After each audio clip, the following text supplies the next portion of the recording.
रहीम students, आज हम MCQs के हवाले से पढ़ेंगे जो कि स्पीड ऑफ द साउंड के हवाले से है, जो हमने पहले से कैलकुलेट की है।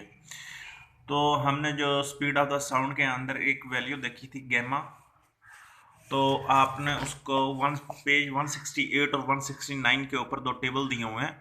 तो जैसे कि ये है 168 पेज के ऊपर गैमा की वैल्यूज़ दी हुई हैं। मोनोएटॉमिक गैस के लिए 1.67 और डाइएटॉमिक के लिए 1.40 और जो पॉलीएटॉमिक के लिए 1.29।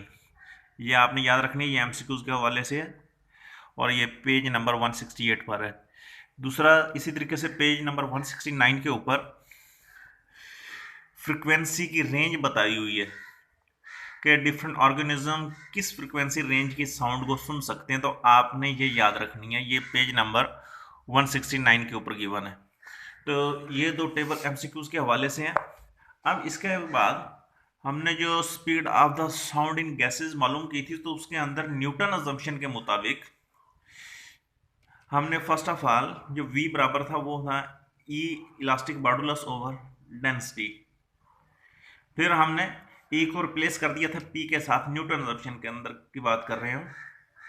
अब ये जो नीचे डेंसिटी है, ये दूसरा फार्मूला बन गया कि अगर आपको प्रेशर और डेंसिटी दी हो तब भी आप स्पीड ऑफ द साउंड मालूम कर सकते हो।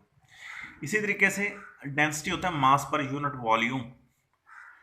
तो ये वॉल्यूम ऊपर जाके मल्टीप्लाई हो गया, तो आपके पास जो स्पीड ऑफ द साउंड बन गई वो है P V over M. M है मास ऑफ द मीडियम। तो फाइनल जो हमारे पास जो स्पीड का जो तीसरा फार्मूला बनेगा वो है P V over M. V state for volume है। अब आपको आइडियल गैस इक्वेशन पढ़ी है कि पीवी बराबर होता है आरटी के बराबर केमिस्ट्री के अंदर। तो इसलिए हम वो लिखते हैं कि जो चौथा formula V is equal to R T by M, क्योंकि पीवी किसके बराबर है, आर टी के। तो ये भी स्पीड ऑफ द साउंड का ही फार्मूला है। और याद रखो ये है गैसेस के लिए सिर्फ और सिर्फ। और इसी तरीके से अगर बेटा ये जो R है इसको हम Na जो एवोगैड्रो नंबर है उसके साथ हम डिवाइड कर दें, तो ये बन जाता है कांस्टेंट के बराबर आता है K। ये आप आगे पढ़ोगे कि ये K बेसिकली क्या है। इसकी फिलहाल मैंने वैसे वैल्यू लिखी हुई है 1.38 ten raise to power -23 joule per kelvin. आपने इसको जस्ट यहाँ पे याद रखना। तो जब R को Na से डिवाइड करोगे पर मोल के हिसाब से आप स्पीड मालूम करोगे, तो आपके पास वो बनेगा KT बाई एम। तो ये सारे के सारे फार्मूले ये हैं speed of the sound Newton assumption के मुताबिक। और अगर ये लैप्लास करेक्शन के मुताबिक आ जाए तो इसके अंदर एक फैक्टर इंक्रीज कर जाएगा। वो ये है कि आप इस सारी इक्वेशंस को 1 ओवर जो गैमा है, बल्कि 1 ओवर गैमा नहीं, आप सारे के सारे इक्वेशंस को मल्टीप्लाई करोगे अंडर रूट गैमा के साथ। और ये कब करोगे, फॉर लैप्लास। और ऊपर वाले जो हमने फार्मूले पढ़े हैं वो सारे के सारे न्यूटन अजम्पशन के मुताबिक है। अब जो थर्ड चीज़ है वो ये है कि जो प्रेशर है गैस का वो डेंसिटी के डायरेक्टली प्रोपोर्शनल है। आपको मालूम है कि गैसेस को कंप्रेस करते जाओगे उनकी डेंसिटी इंक्रीज करती जाएगी। तो चूंकि डेंसिटी इंक्रीज कर रही है प्रेशर के बढ़ाने से, तो दोनों के दरमियान डायरेक्ट रिलेशन है। फिर आपने याद रखना है कि जो स्पीड ऑफ द साउंड है वो इंडिपेंडेंट ऑफ प्रेशर है, क्योंकि इसका जो प्रेशर के ऊपर किसी किस्म का फर्क नहीं पड़ेगा। क्यों नहीं पड़ेगा, क्योंकि आज सवाल ज़हन में जाता है कि जो ऊपर फार्मूला दिया हुआ उसके अंदर जो प्रेशर और डेंसिटी दोनों दिए हुए हैं। तो आप देखो यहाँ पर आप जितना प्रेशर बढ़ाओगे उतनी ही डेंसिटी इंक्रीज कर जाएगी, तो दोनों फिर एक दूसरे को कैंसल आउट कर देंगे। तो स्पीड के ऊपर किसी किस्म का फर्क नहीं पड़ेगा। तो अगर आप प्रेशर बढ़ा रहे हो तो उसी हिसाब से डेंसिटी इंक्रीज करेगी। तो इस हिसाब से दोनों के बढ़ने से स्पीड ऑफ द साउंड के ऊपर कोई फर्क नहीं पड़ेगा, क्योंकि दोनों कैंसल आउट हो जाएंगे। और जो वॉल्यूम है वो डेंसिटी के इनवर्स प्रोपोर्शनल होता है, क्योंकि आप गैस को जितना एक्सपेंड करोगे उसका वॉल्यूम इंक्रीज करेगा, और जाहिर है वॉल्यूम इंक्रीज करने से उसकी जो डेंसिटी है वो डिक्रीज हो जाएगी। नेक्स्ट हमारे पास आपने जो फार्मूला पढ़ा था उसके अंदर जो स्पीड है v वो डेंसिटी के स्क्वायर रूट के इनवर्स प्रोपोर्शनल है। फिर आपने याद रखना है कि जो स्पीड ऑफ द साउंड है वो टेम्परेचर के स्क्वायर रूट के डायरेक्ट प्रोपोर्शनल है, क्योंकि ये आपने यहां पर देखा कि ये टेम्परेचर के डायरेक्ट प्रोपोर्शनल है।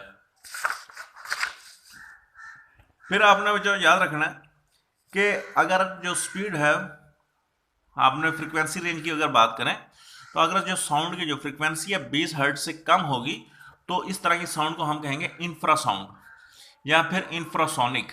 यानी है तो साउंड, इंफ्रा का मतलब होता है कि बहुत लाइट, ठीक है, बहुत ही मध्यम सी आवाज, उसको हम कहते हैं इंफ्रासाउंड, जिसकी एनर्जी ना होने के बराबर हो, मिनिमम हो।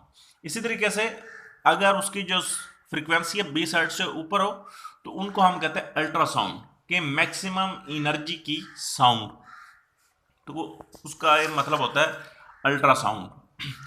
अब जो नेक्स्ट हमारे पास ये effect of variation of pressure, density और टेम्परेचर स्पीड ऑफ साउंड के हवाले से आज हम फिलहाल प्रेशर और जो डेंसिटी उसको हम डिस्कस करेंगे। पहले भी हमने डिटेल से डिस्कस किया है, तो उसको दोबारा फिर हम एक दो पॉइंट्स के अंदर डिस्कस करेंगे कि जैसे no effect on the speed of the sound by change in pressure, क्या प्रेशर को चेंज करो तो उसकी वजह से जो स्पीड है उसके ऊपर किसी किस्म का फर्क नहीं पड़ता, ये मैं आपको पहले भी बता के आया हूं। और इसी तरीके से अगर आपके पास जो गैस है उसको आप स्टैंडर्ड टेम्परेचर प्रेशर के ऊपर अगर आप उसको चेक करो, और कंडीशन ये है कि उन सब के लिए कंडीशन स्टैंडर्ड टेम्परेचर प्रेशर हो और गैमा की वैल्यू सब के लिए सेम हो। जैसे हमने देखा था कि गैमा की वैल्यू मोनोएटॉमिक के लिए 1.67 थी, डायटोमिक के लिए 1.40 है। तो अब देखो जैसे ऑक्सीजन और हाइड्रोजन है, दोनों डायटोमिक गैसेज हैं, दो दो मॉलिक्यूल होते हैं, तो दोनों के लिए गैमा की वैल्यू सेम है 1.40। ये आप देख सकते हो कि दोनों के लिए जो दोनों डायटोमिक है तो दोनों के लिए 1.40। तो अगर आप दोनों गैसेस को एसटीपी के ऊपर आप चेक करोगे तो उनकी जो स्पीड है वो डेंसिटी के स्क्वायर रूट के इनवर्स प्रोपोर्शनल होगी। तो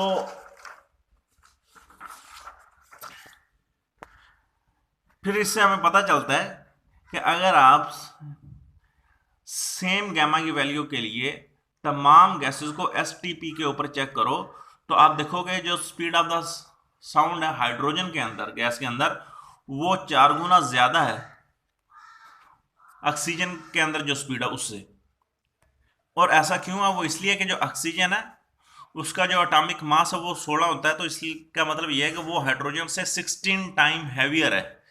और क्योंकि हाइड्रोजन का एटॉमिक मास होता है 1, तो जाहिर है 16 और 1 तो कंपैरिजन करें तो हम ऑक्सीजन वो 16 गुना भारी है हाइड्रोजन से। तो